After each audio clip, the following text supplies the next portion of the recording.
The roaring waters of the Brazos River clawed hungrily at the wagon wheels as Zara Peterson clutched her 6-month-old daughter against her chest.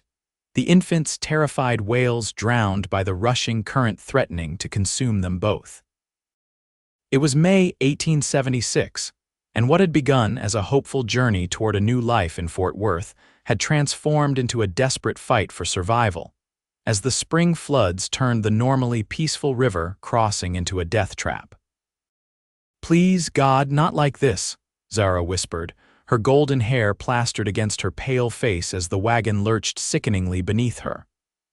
The oxen, panicked by the rising waters, strained against their harnesses while the current pulled relentlessly at the wagon.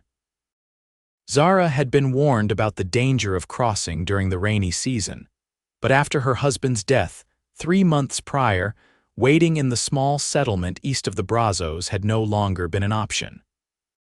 Her supplies were dwindling, and her brother-in-law's offer of a home and help in Fort Worth had seemed like the only path forward. Now, as the wagon groaned and tilted perilously in the churning waters, that decision haunted her. Little Ellie's cries pierced her heart as Zara desperately scanned the distant shore for any sign of help. The water was now ankle-deep inside the wagon bed, soaking through the few possessions she had managed to salvage from her previous life. A sudden violent lurch sent Zara sliding toward the edge of the wagon.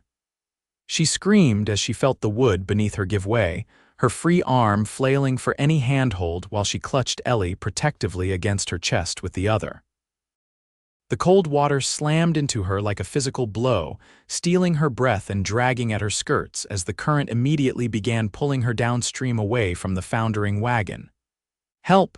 she cried out, struggling to keep both her head and Ellie above the surface. "Somebody help us."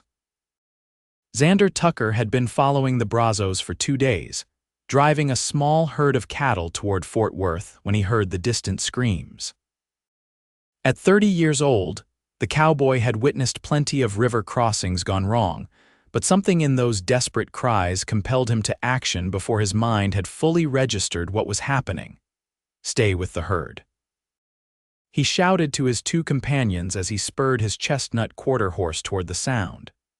The animal responded instantly, powerful muscles bunching beneath him as they raced along the riverbank. When he crested the small rise and caught sight of the disaster unfolding below, his heart dropped.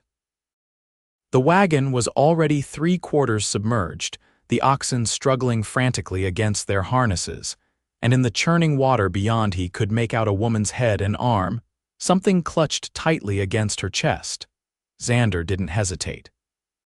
He dismounted in one fluid motion, stripped off his heavy leather chaps and plunged into the river. The current immediately caught him, but he was a strong swimmer, having grown up along these very waters. With powerful strokes, he fought his way toward the struggling woman. "I'm coming." He called out, hoping his voice would carry over the roar of the water. "Hold on," Zara was losing strength rapidly. The weight of her sodden dress pulled her downward, and though she'd managed to keep Ellie's face above water, her own mouth and nose dipped below the surface with increasing frequency. Through water-blurred vision, she saw a figure swimming toward them, but her numb fingers were losing their grip on her precious child. Just as she felt her consciousness beginning to fade, strong arms encircled her waist. "I've got you," a deep voice said close to her ear.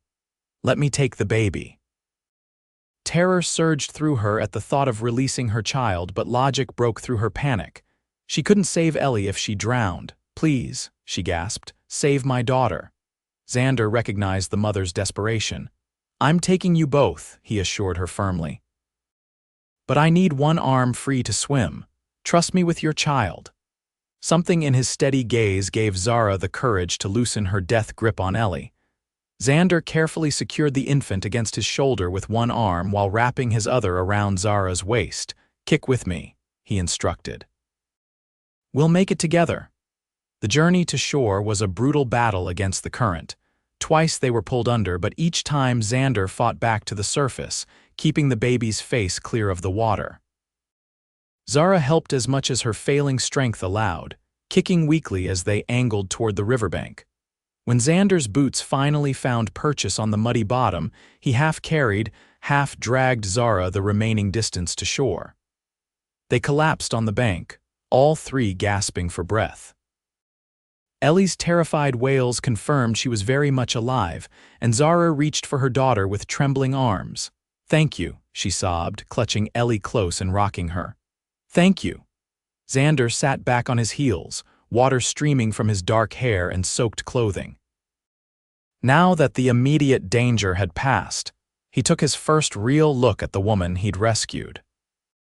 Despite being bedraggled and pale with exhaustion, her beauty struck him immediately. Golden hair several shades lighter than his own brown locks, delicate features, and eyes the color of the Texas sky in summer.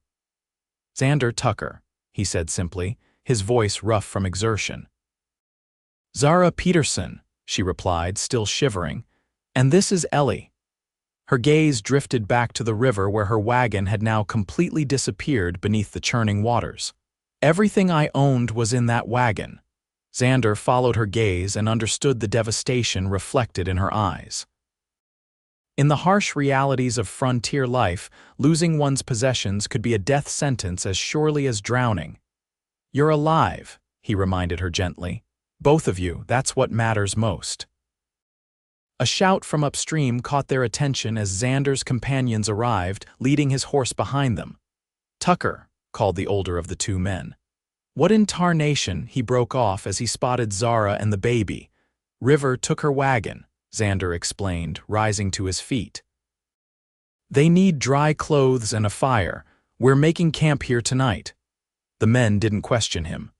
In the hour that followed, they established a camp in a sheltered spot near a stand of cottonwoods. One of Xander's companions, a seasoned cowhand named Miller, managed to salvage a trunk that had broken free from Zara's wagon and washed up downstream a small Mercy containing some of her and Ellie's clothing. As darkness fell, Zara sat close to the fire, Ellie now dry and sleeping peacefully in her arms. She'd changed into a simple calico dress rescued from her trunk and wrapped herself in a blanket provided by the Cowboys. The reality of her situation was beginning to sink in. While she still had some clothes and a few personal items, she'd lost her food supplies, cookware, tools, everything needed for starting over. Xander approached and offered her a tin cup of coffee. "It's strong," he warned, settling beside her, "but it'll chase away the last of the chill." Zara accepted the cup gratefully. "I don't know how to thank you," she said softly, careful not to wake Ellie. "You saved our lives today." "Anyone would have done the same," Xander replied with a modest shrug, though they both knew that wasn't necessarily true. The frontier bred hard men, and not all would have risked their lives for strangers. "Where were you headed?" he asked, stirring the fire with a stick. "Fort Worth. My brother-in-law has a place there after my husband died this winter." Her voice caught slightly. "I didn't see any future for us in Granbury." Xander nodded, understanding all too well how quickly fortunes could change in these lands. "That's fortunate," he said. "We're driving cattle to Fort Worth ourselves. We can escort you there." Relief washed over Zara's features. "I couldn't ask you to. You're not asking. I'm offering," Xander interrupted gently. "It's a 4-day ride from here, and the trail isn't always safe for a woman and child traveling alone." Zara wanted to protest, to assert that she could manage on her own as she'd been trying to do since her husband's death. But the events of the day had humbled her. "Thank you," she said instead, swallowing her pride. As the fire crackled between them, she studied the man who had saved her and Ellie. He wasn't conventionally handsome, perhaps, but there was something compelling about his weathered face, strong jaw shadowed with stubble, and eyes that seemed to reflect the campfire's glow with an inner warmth. He carried himself with the quiet confidence of a man who knew his capabilities but felt no need to boast of them. "Have you been a cowboy long?" she asked, curious about the man who now held her future in his hands. A smile tugged at the corner of his mouth. "Since I was old enough to sit a horse. My father ran cattle in East Texas. When he passed, I took what I knew and hired on with various outfits." He took a sip of his own coffee. The last few years, I've been saving to buy my own spread. This herd is my first as an independent drover." The pride in his voice was unmistakable, and Zara felt a stirring of admiration. She knew how difficult it was to build something from nothing in this unforgiving land. "And you?" Xander asked. "Your husband, was he a farmer?" "A carpenter," Zara replied, her fingers absently stroking Ellie's fine hair. "Thomas had a good reputation, steady work. We were doing well until—" She hesitated, the memory still painful. "Until pneumonia took him in February. It happened so quickly." "I'm sorry," Xander said softly, and she could tell he meant it. "His brother, James, has a furniture business in Fort Worth. He wrote offering us a place, saying he could use Thomas's skills in his shop." Her laugh held no humor. "But it's just Ellie and me now, and I don't know if the offer still stands." "A man who'd extend such an offer wouldn't rescind it because of tragedy," Xander assured her. They fell into comfortable silence, the only sounds the crackling of the fire, the occasional nickering of the horses, and the distant lowing of the cattle. Zara felt the tension of the day gradually releasing its hold on her body, replaced by bone-deep exhaustion. "You should rest," Xander said, noticing her drooping eyelids. "Tomorrow will come early enough." He helped arrange a bedroll for her and Ellie, positioning it near the fire but with enough distance for safety. As Zara settled down with her daughter, she watched Xander move about the camp, checking on his men and the animals before taking up his position for the first watch of the night. "Xander," she called softly. When he turned, his face half in shadow, she said simply, "Thank you for everything." He nodded once, the gesture somehow more eloquent than words, and Zara closed her eyes, surrendering to exhaustion. Her last conscious thought before sleep claimed her was that perhaps, despite the day's disasters, fate had been kind after all. Dawn broke crisp and clear the following morning. Zara awoke to find Ellie already being entertained by Miller, the oldest of Xander's men, who was making funny faces at the baby while preparing breakfast. The sight of her daughter's delighted giggles warmed Zara's heart, especially after the previous day's terrors. "She's got a good set of lungs," Miller commented as Zara approached to take Ellie. "Reminds me of my granddaughter back in San Antonio." "Thank you for watching her," Zara said, settling by the fire with Ellie in her lap. "No trouble at all, madam. Little ones are a blessing." He handed her a plate of beans and salt pork. "Eat up. Tucker wants to get moving soon as everyone's fed." Zara glanced around the camp but didn't see Xander. "Where is he?" Miller gestured toward the river. "Checking if any more of your things washed up. Man's been at it since before sunrise." The thought of Xander searching the riverbanks for her lost possessions touched something deep within Zara. Few men would have gone to such lengths for a stranger. When Xander returned an hour later, his expression told her he'd had little success. Still, he presented her with a small bundle, a water-damaged Bible, a tarnished silver hairbrush, and remarkably, a small wooden toy horse that Thomas had carved for Ellie before her birth. "It's not much," he said apologetically, but the river hadn't carried them too far. Zara's fingers trembled as she took the toy horse, memories of Thomas working by lamplight to perfect the small details flooding back. "This means more than you know," she whispered, unable to fully express her gratitude. Something flickered in Xander's eyes, understanding, perhaps, or a shared knowledge of loss. He merely nodded and turned to help his men prepare for departure. The next challenge became apparent as they prepared to leave. How would Zara and Ellie travel? Xander solved this by adjusting the packhorse's load, distributing essential supplies among the other horses to free the gentlest mount for Zara. "Have you ridden before?" he asked as he brought the docile bay mare to where Zara stood with Ellie. "Yes, though it's been some time," she admitted. Xander helped fashion a secure sling from a blanket so that Zara could carry Ellie against her chest while riding. His hands were surprisingly gentle as he showed her how to position the baby safely, his fingers occasionally brushing against hers. Each touch sent an unexpected warmth through Zara that she quickly attributed to gratitude. Their journey began slowly. the cattle setting a plodding pace that would cover roughly 15 miles each day. Xander rode alongside Zara for much of that first morning, teaching her the rhythms of trail driving and occasionally reaching over to steady her when the terrain grew rough. "Your husband," he said during one such moment, his hand briefly covering hers on the reins, "did he leave any family besides his brother in Fort Worth?" Zara shook her head. "Just James. Thomas's parents died years ago and he was one of only 2 sons. And your family?" A shadow crossed her face. "Gone.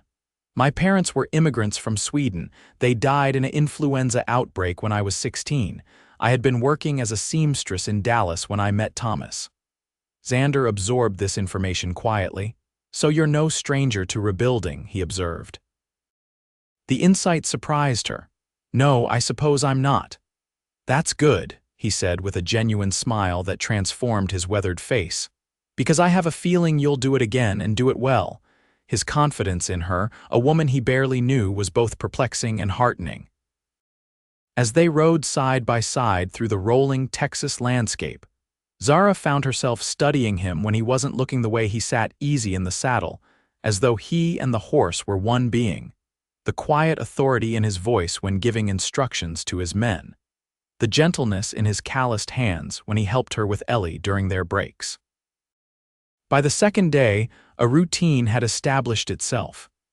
They would rise before dawn, eat a simple breakfast, and be on the trail as the sun crested the horizon. The youngest cowhand, Jimmy, would sing to keep the cattle calm during the long stretches, his voice carrying across the prairie in ballads both melancholy and rousing. During the hottest part of the day, they would stop in whatever shade they could find, allowing the cattle to rest and graze. It was during one such midday break, as they sheltered beneath a grove of mesquite trees, that Zara finally asked the question that had been on her mind. "Why did you do it?" she asked Xander as he helped her down from the horse. "Jump into the river for strangers, I mean. You could have died." Xander's hands lingered at her waist a moment longer than necessary before he stepped back. He considered her question seriously. "My younger sister drowned when I was 14. He said finally, his voice level but with an undercurrent of old pain. "Flash flood caught her while she was checking traps along the creek behind our home. I wasn't there to help her, so when I heard you scream." He shrugged as though the rest should be obvious. "I'm so sorry about your sister," Zara said, instinctively reaching out to touch his arm. "It was a long time ago," he replied, though the shadow in his eyes suggested the wound had never fully healed. "But maybe saving you and Ellie helps balance the scales somehow." The personal revelation created a new understanding between them. As they continued their journey, Zara found herself sharing more of her own life, her dreams of someday opening a dressmaking shop, her fears about raising Ellie alone, even funny stories about her early days with Thomas, when everything in their small home seemed to need fixing at once. In turn, Xander spoke of his ambitions to establish his own ranch, the lessons learned during years of working other men's land, and occasionally, stories of his childhood that made her laugh despite the hardships they described. On the third evening, as they made camp within a day's ride of Fort Worth, a spring thunderstorm rolled across the plains. The men quickly erected a makeshift shelter using canvas tarps, creating a dry space for Zara and Ellie while they themselves endured the downpour to keep the cattle from scattering. When Xander finally ducked into the shelter, he was soaked to the skin, water streaming from his hat and coat. Zara couldn't help but laugh at his bedraggled appearance. "You look like you went swimming again," she teased, offering him a towel from her salvaged possessions. "Feels that way too," he replied with a good-natured grimace, removing his hat and running the towel over his face and hair. "How's the little one?" Ellie had been fussy earlier, perhaps sensing the approaching storm, but now slept peacefully on a blanket beside Zara. "Finally asleep. The rain seems to soothe her." Xander smiled, a genuine expression that crinkled the corners of his eyes. "She's a remarkable baby. Strong like her mother." The compliment brought warmth to Zara's cheeks. She has to be. This world doesn't make allowances for weakness. No, Xander agreed, settling cross-legged on the ground across from her, but there's a difference between strength and hardness. Too many confuse the two out here. Zara considered his words, finding wisdom in them. Thomas used to say something similar. He believed kindness wasn't a weakness but the truest form of courage. Your husband sounds like he was a good man. He was, Zara acknowledged softly. Then, meeting Xander's gaze directly, she added, "As are you." The air between them seemed to thicken with unspoken thoughts. Outside, thunder rumbled in the distance and rain pattered against the canvas overhead. In that moment, Zara became acutely aware of how close they were sitting, how intimate the small shelter felt with just the two of them and sleeping Ellie. Xander cleared his throat, breaking the tension. "We should reach Fort Worth by tomorrow afternoon," he said, his voice carefully neutral. "I know a boarding house where you and Ellie can stay until you connect with your brother-in-law." The reminder of their journey's imminent end brought Zara a surprising pang of regret. In just a few days, this man had become important to her in ways she hadn't anticipated. The thought of saying goodbye left her feeling hollow. "What will you do after you sell your cattle?" she asked, trying to keep her tone conversational. Xander shrugged. "Head back out, most likely. I've had my eye on some land near the Clear Fork of the Brazos. If the cattle bring a good price, I might have enough to make an offer." "That sounds wonderful," Zara said, meaning it despite the strange disappointment settling in her chest. "Building something that's truly yours. That's the dream," he agreed. "A place of my own, Goodwater, enough grass for a growing herd." He hesitated, then added quietly, "Somewhere a man might raise a family someday." Their eyes met, and Zara felt something pass between them, a possibility, perhaps. A future neither had dared consider before this moment. The spell was broken when Miller called from outside, needing Xander's help with a nervous horse. As he rose to leave, Xander paused beside Zara, his hand briefly touching her shoulder. "Get some rest," he said softly. "Tomorrow will be a long day." After he left, Zara sat in the dim shelter, listening to the rain and the occasional murmur of men's voices outside. Her hand drifted to where Xander's had rested, the warmth of his touch lingering on her skin. For the first time since Thomas's death, she found herself thinking of a future that held something more than mere survival. The realization should have frightened her. It had been only 3 months since she'd become a widow after all. But there was something about Xander Tucker that spoke to her soul. Something steady and true that transcended the brief time they'd known each other. Morning brought clearing skies and the final leg of their journey. As Fort Worth appeared on the horizon, a bustling outpost of civilization amid the wild country they'd traversed, Zara's emotions were conflicted. Relief at reaching their destination mingled with a growing sense of loss. The town had grown considerably since Zara had last visited 3 years earlier. New buildings lined the streets, and the sounds and smells of commerce filled the air, livestock being driven to market, merchants hawking their wares, the clang of a blacksmith's hammer, and the ever-present dust stirred by horses and wagons.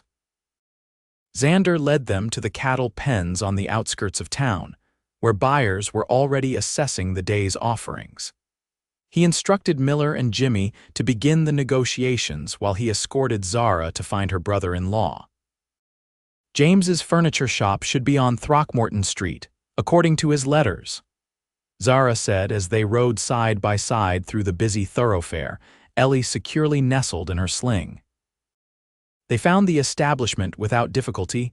Peterson and Sons Fine Furnishings proclaimed the freshly painted sign above a well-kept storefront. Through the large display window, Zara could see a collection of chairs, tables, and cabinets that would have made Thomas proud. Her heart hammered against her ribs as Xander helped her dismount.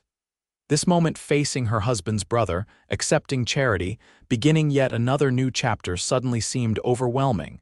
As though sensing her anxiety, Xander touched her elbow gently. "Would you like me to come in with you?" He offered, Gratitude welled up in Zara's throat, nearly choking her. "Please," she managed to say. James Peterson proved to be a broad-shouldered man in his early 40s with the same kind eyes as Thomas, though his hair was already streaked with gray. When Zara entered his shop, his face registered first confusion, then shock, and finally genuine pleasure. "Zara," he exclaimed, coming around the counter to embrace her. "We'd given up hope when you didn't arrive as scheduled. What happened? And this must be little Ellie." His gaze then shifted to Xander, standing respectfully behind Zara. "And you are?" "Xander Tucker," the cowboy replied, extending his hand. "I had the good fortune of assisting Mrs. Peterson after her wagon was lost crossing the Brazos." While Ellie was passed to her delighted uncle, Zara and Xander related the events of the river crossing and their subsequent journey. James listened with increasing concern, his arm tightening protectively around his niece. "My God, Zara," he said when they finished. "You could have both been killed. Mr. Tucker, I owe you a debt I can never repay." Xander shook his head. "There's no debt. Anyone would have done the same." "Not anyone," James insisted. "And certainly not with the care you've shown my brother's family afterward." He looked between Xander and Zara, something thoughtful in his expression. "You must stay for supper tonight. My wife will insist upon it once she hears this story." Xander hesitated, glancing at Zara. "That's very kind, but I should see to my cattle. Surely your men can handle things for one evening," James pressed. "I won't take no for an answer." In the face of such insistence, Xander relented, agreeing to return at sundown after settling his business at the stockyards. As arrangements were made for Zara and Ellie to stay in the rooms James had prepared above the shop, Xander prepared to take his leave. Standing outside on the boardwalk, suddenly awkward in a way they hadn't been on the trail, neither seemed to know quite what to say. "Thank you," Zara began, the words utterly inadequate for all he had done. "It was my pleasure," Xander replied, his hat in his hands. "Truly." A moment of silence stretched between them, filled with unspoken thoughts. "Will you really come for supper?" Zara asked finally, unable to keep the hope from her voice. Something softened in Xander's expression. "Yes," he promised. "I'll be here." True to his word, Xander returned that evening, freshly bathed and wearing clean clothes, a small package tucked under his arm. The dinner at James's comfortable home a few streets away was a warm affair, with James's wife Martha fussing over both Zara and Ellie while peppering Xander with questions about his cattle business. As the evening drew to a close, Xander pulled Zara aside while the others were occupied with dessert. "I have something for Ellie," he said, presenting the small package. "And for you." Curious, Zara unwrapped the paper to find a beautifully carved wooden horse, similar to but more detailed than the one Thomas had made, along with a silver pendant on a delicate chain. "The horse is to replace the one that was damaged in the river," Xander explained. "And the pendant." He hesitated. "It was my mother's. I've carried it for years, thinking someday I might have someone special to give it to." Zara's heart pounded as she looked up at him. "Xander, I can't accept this. You can," he said firmly. "I want you to have it." A reminder that sometimes good things can come from disaster. Carefully, reverently, Zara placed the pendant around her neck, the silver cool against her skin. "I don't know what to say." Xander took a deep breath as though gathering courage. "Say you'll let me call on you properly." "I know it's soon after your loss and I wouldn't rush you, but these past days." He paused, searching for words. "I've never met anyone like you, Zara. Your strength, your kindness, the way you love your daughter, it's made me see possibilities I'd given up on." Tears pricked at Zara's eyes, not of sadness, but of a strange, unexpected joy. "I'd like that very much," she whispered. Later that night, after returning to the rooms above James's shop with a sleeping Ellie, Zara stood by the window looking out at the lamplit streets of Fort Worth. Her fingers traced the outline of the silver pendant, tangible proof that the connection she'd felt with Xander hadn't been imagined. Before parting, he'd told her of his cattle sale successful beyond his expectations, and of his plans to view the land he hoped to purchase. "It's a 2-week ride there and back," he'd said, "but when I return." The promise in those words sustained her through the days that followed as she settled into life with James's family. Martha proved to be a kind sister-in-law who welcomed both Zara and Ellie without reservation, and James immediately began teaching Zara the bookkeeping side of the furniture business, insisting she had a proper place there. 2 weeks stretched to 3, and Zara tried not to let worry consume her. The frontier was dangerous. Anything could delay a traveler. But as the 4th week began with no word from Xander, doubt crept in. Perhaps he'd reconsidered. Perhaps the connection she'd felt had been born merely of gratitude and proximity. Then, on a bright autumn morning as Zara was arranging a display in the shop window, a familiar figure appeared in the street outside. Xander dismounted from his horse, looking trail-worn but vital, his face breaking into a broad smile when he caught sight of her through the glass. The bell above the shop door jangled as he entered, hat in hand.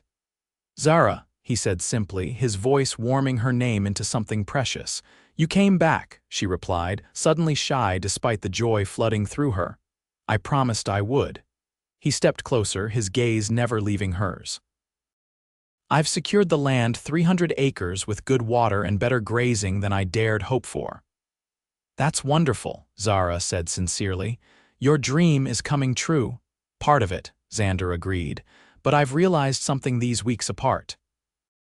A piece of land, no matter how fine, is just earth and grass without someone to share it with." Zara's breath caught as he took her hands in his. "I know it's soon," he continued, his voice low and earnest. "I know proper courting takes time. But life out here has taught me not to waste precious days when your heart knows what it wants." He squeezed her hands gently.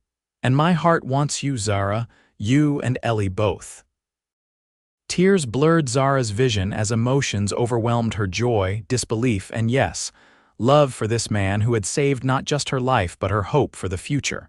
"People will talk," she whispered. "They'll say it's too soon after Thomas." Xander's expression remained steady. "Let them. I'm not asking you to forget him, he'll always be Ellie's father and an important part of your life. I'm asking for the chance to build something new together." In that moment, Zara knew with absolute certainty what her answer would be. Thomas had been her first love, the father of her child, a good man taken too soon. But life continued, and the heart's capacity for love wasn't diminished by past happiness but expanded by it. "Yes," she said, her voice growing stronger with each word. "Yes, I want that too." The kiss they shared was gentle, but filled with promise, the beginning of a journey as real and significant as the one that had brought them together by the swollen banks of the Brazos River. 6 months later, on a clear spring morning, Zara Peterson became Zara Tucker in a simple ceremony attended by James's family and a handful of friends. Ellie, now toddling and babbling her first words, served as an honorary flower girl in her mother's arms. Their ranch on the clear fork of the Brazos quickly took shape, a sturdy cabin built with lumber hauled from Fort Worth, a corral for Xander's growing herd, and a garden plot where Zara cultivated vegetables and herbs. James had insisted on gifting them furniture for their new home, pieces that combined Thomas's designs with his own craftsmanship, creating a beautiful bridge between Zara's past and present. On their first anniversary, as they sat on the porch of their home watching the sun set over land that was truly theirs, Xander presented Zara with a handcrafted cradle. "For the future," he said, his hand resting gently on her slightly rounded belly. Zara covered his hand with her own, feeling the life growing within her, a new beginning born from what could have been an ending. The river that had nearly claimed her and Ellie had instead carried her toward a love she hadn't been looking for, but now couldn't imagine living without. "For our family," she agreed, leaning into his embrace as the first stars appeared in the darkening Texas sky.